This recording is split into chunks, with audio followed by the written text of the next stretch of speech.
uh, you had mentioned the Goldman Sachs thing. I mean, it seems to me that Donald Trump is hiding.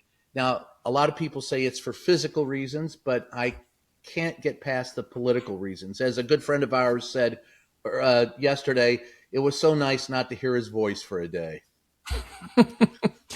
Yeah, he does look like he's in hiding. And one of the things I noticed about him in recent months is, he loves to go back and forth. Well, you know this, Brian. Loves to go back and forth with reporters and pick little squabbles with them, and he thinks it's No, entertaining. I would have no idea what that's about. But when it comes to Epstein, he tries to like angrily just shut people down. It's a different kind of back and forth with reporters. Yeah, And there was some he says reporting by he wants to turn the page, and I Mhm. keep reminding them that he's on that page too. So Exactly. And I keep bringing this up because the news media always seems to leave this out. There's still at least 3 to 3.5 million more documents in the files that have not been released.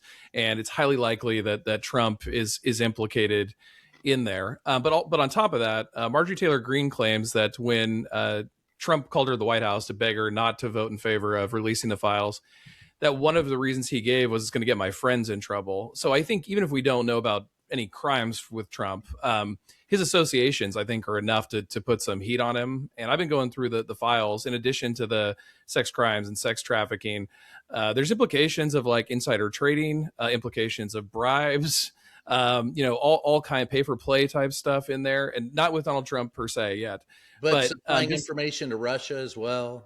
yeah, intelligence community connections, for foreign influence.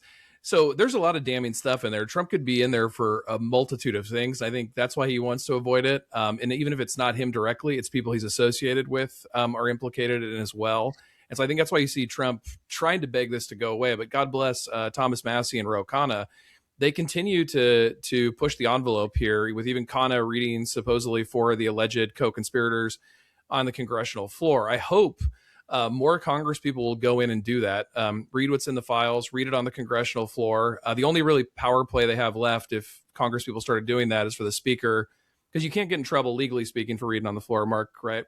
But the speaker can create like congressional rules to try and punish you. But then it shows the Republicans protecting Pedophiles. co-conspirators, so that could work politically.